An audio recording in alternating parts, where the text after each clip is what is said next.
Hip m'avait expliqué la vieille tradition de Maxwell Street. Le dimanche matin, à quelques blocs du Loop, les musiciens profitent du marché aux puces pour faire la manche. C'est l'un des seuls moyens pour des vieux bluesmen de gagner leur vie, pour d'autres, l'occasion de jouer en public.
Le lundi soir dans les clubs, c'est le Blue Monday.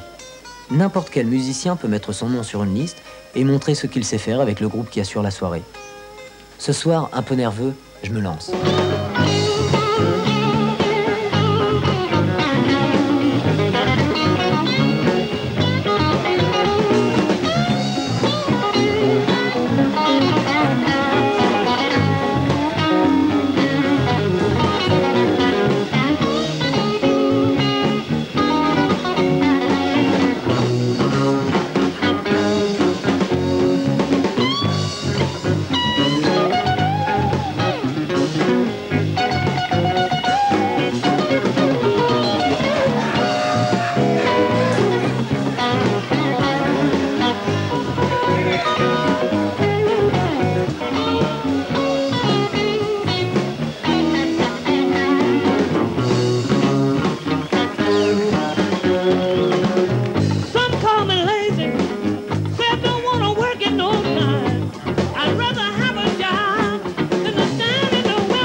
But we have a young man all the way from France that we're going to get up here now. And let him, come on, play some guitar with us. All about it for Jock, y'all. Let's give it a toy.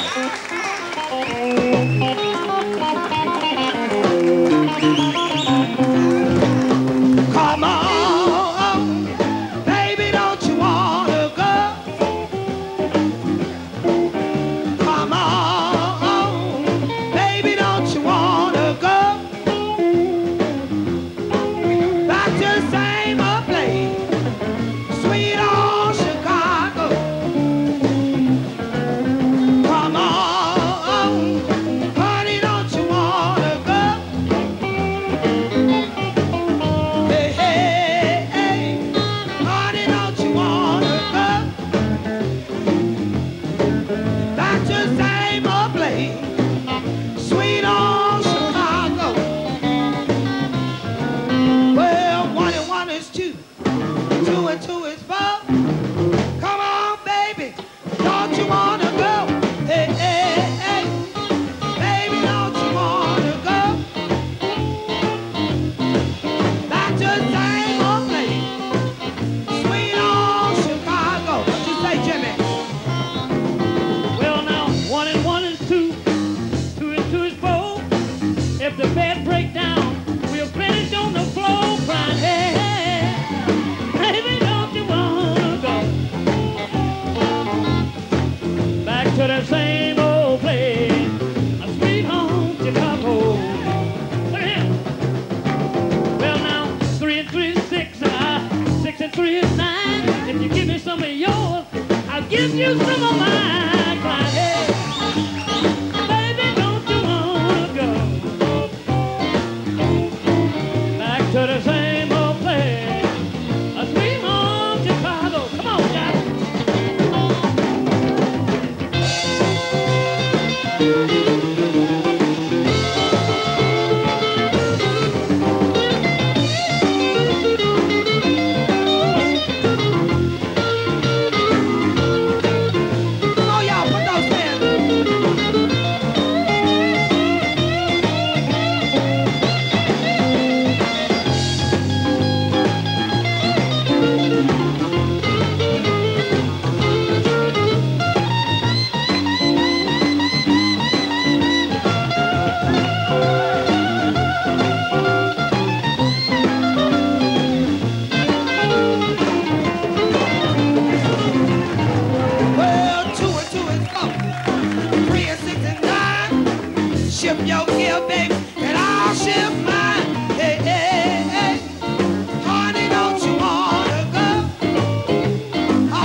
he reaches out, and Mississippi pours from his hand, the land, cotton, the river, rides near Blue Banks, where he sat strumming memory. He bends, takes mud, and forms a head. Some say he's a sculptor, and I say he got the blues, got the whole blues in his hands.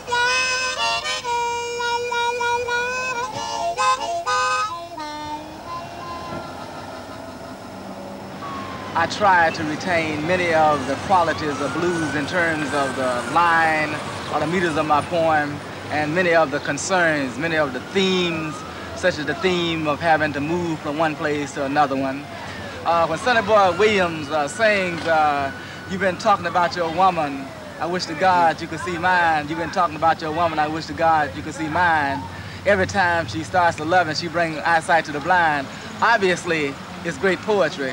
However, if you worked in the fields 6 days a week and found yourself in debt at the end of the year, and all you had was a great woman who was a great lover, a great cook, and a great mother to your children, you would understand the meaning of the lyrics. And is the blues only about women? Well, sometimes it's disguised. The woman could very well be a symbol for freedom, or a symbol for those possessions that the blues singer or the ex-free slave did not find in the segregated South on the plantation. It could very well be symbolic.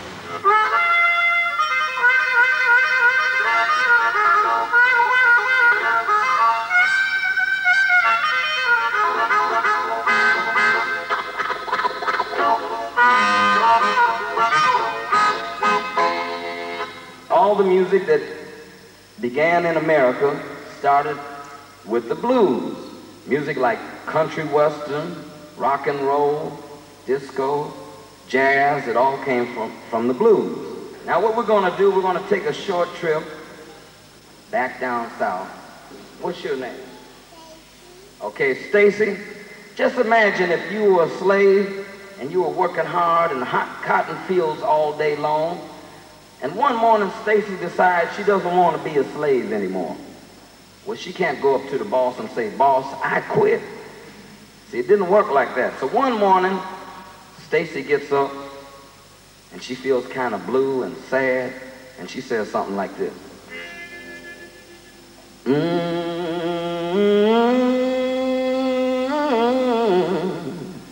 Oh, I'm gonna get up in the morning. I think I'm gonna be way, way down that lonesome road. Why? Okay, now, Stacy's singing and she's working, and then her friend, what's your name right there? What is it? Andrew.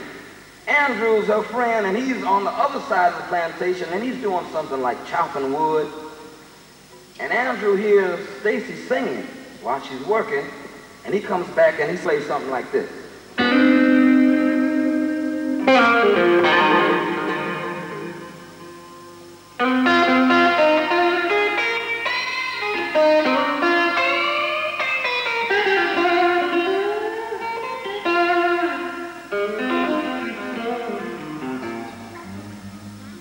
Now, Stacy and Andrew are working and they're singing, but they're also communicating a message. And the message is about leaving, getting away for freedom. Now, what we want to do is make up our own blues song, and I want everybody in the audience to help me out. And I want you to repeat after me and try to remember what I say. Are you ready for the blues out there?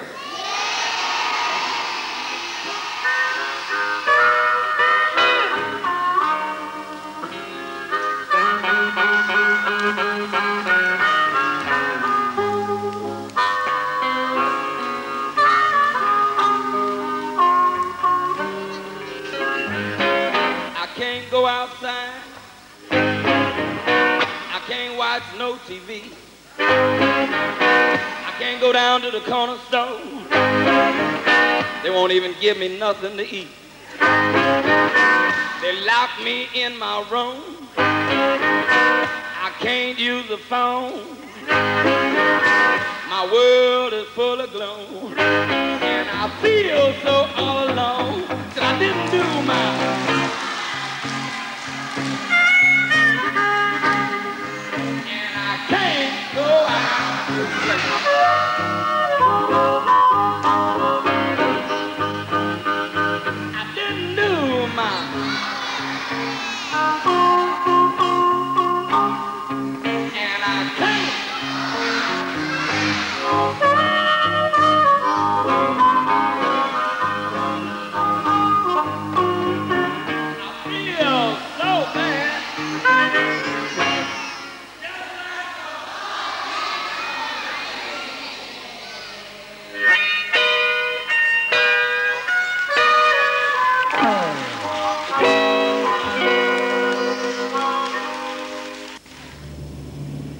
the ghetto here?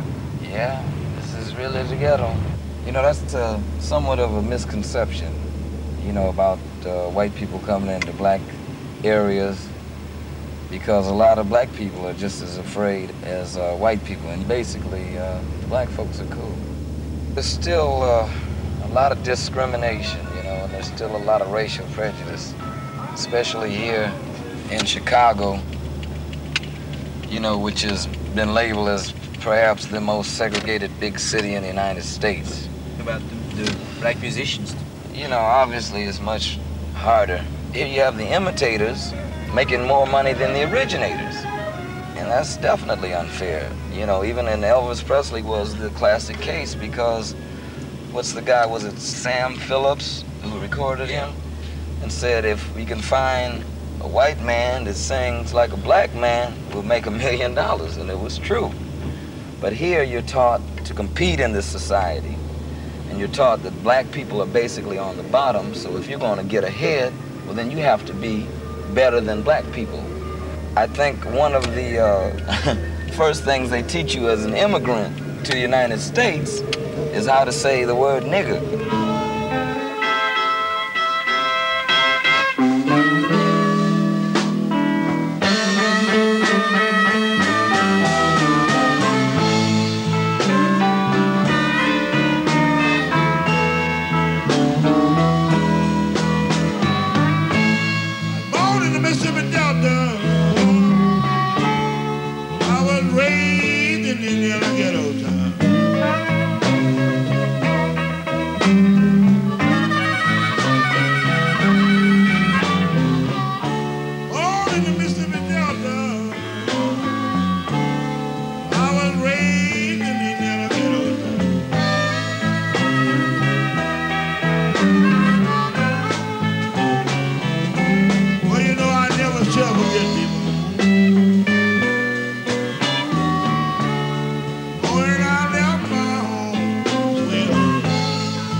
Quittant le sud, où la ségrégation et le chômage leur rendaient la vie impossible, les Noirs remontaient le Mississippi et Chicago était souvent le but du voyage. Ils y trouvaient des emplois dans l'industrie alors en pleine expansion. Par exemple à Gary, à 50 km au sud-est de Chicago, un des plus importants centres sidérurgiques des États-Unis. Well, Gary is primarily a steel producing town. Everybody in the city basically depends on the mill one way or the other. And there, if the mill is not going well, don't anything go well here. And you've been working in the mills, I guess? Oh, yeah, I worked in the mills for 27 years. My dad, he was a farmer first, and then he was also a minister. He pastored a church down there. Well, your father taught you how to play guitar in the church? No. No? No, I taught myself. By listening at other people, you know, you had visiting guitar players coming from places like Memphis, and I wasn't able to buy a real guitar, so I wanted to make some kind of noise on the string. And so I took the wire from my mother's broom.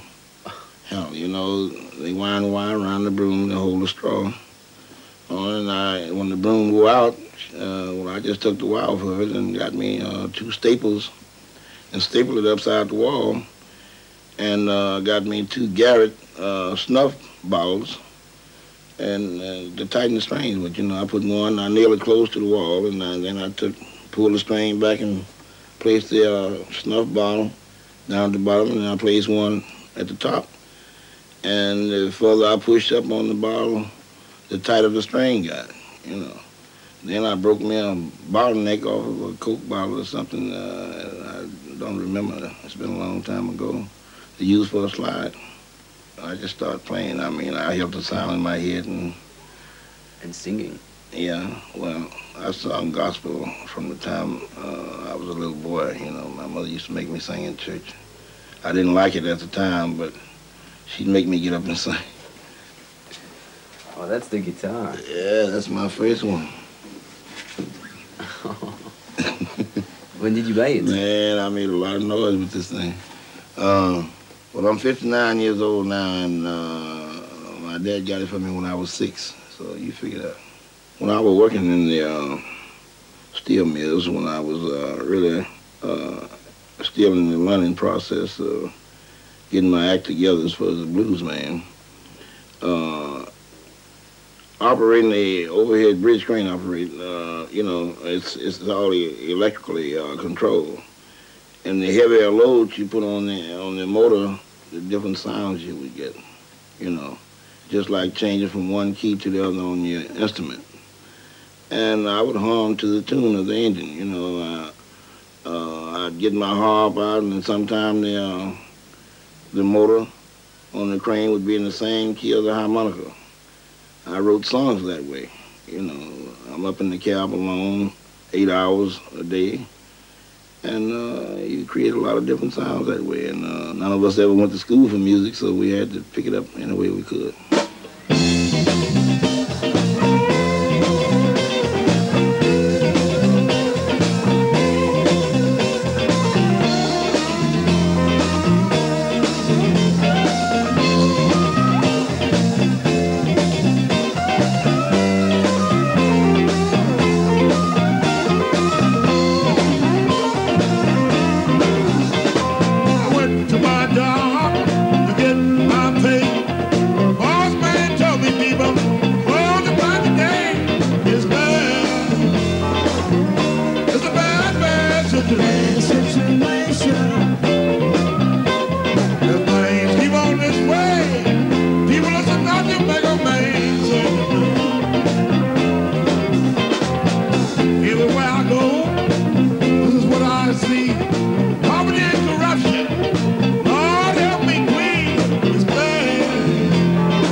Family band. Yeah. And you all play here together. Right.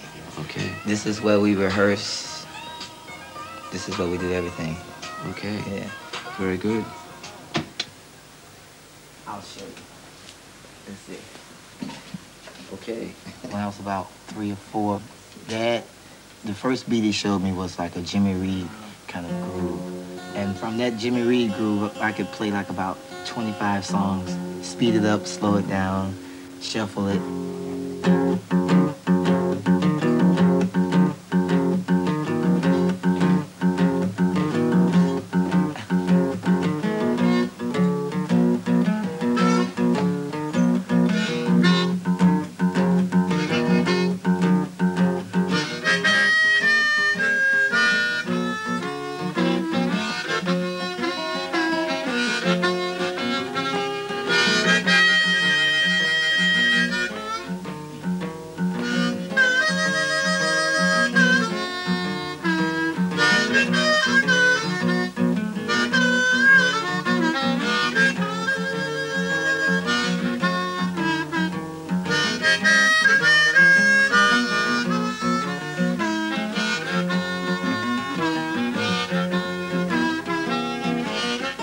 Dad used to make me stay up, man, till 3 or 4 o'clock in the morning to learn a song. And then Dad, he would take us to clubs to hear a lot of artists that would be coming through town. So I got a chance to see a lot of people, you know, a lot of blues artists, because they used to come through Gary. Every time they come through Chicago, they would come to Gary.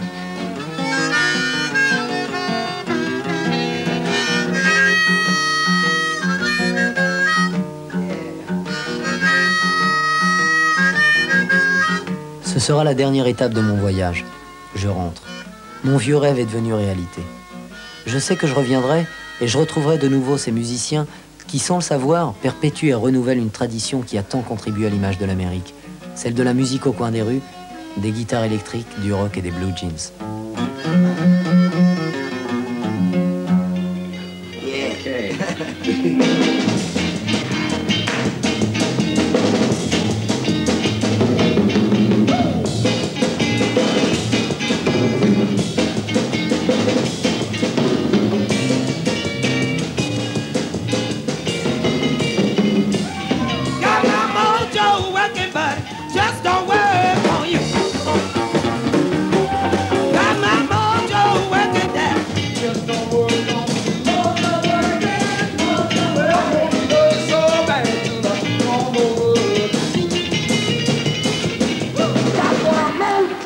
Okay. Got my mojo working. Got my mojo working. Got my mojo working. Got my mojo working, buddy. Just don't work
Chicago. Love that man. Sweet Home Chicago, un beau film sur le blues, une production entièrement française, film de Pierre Bève et Jacques Lacava. Je pense que ces images vous auront plu.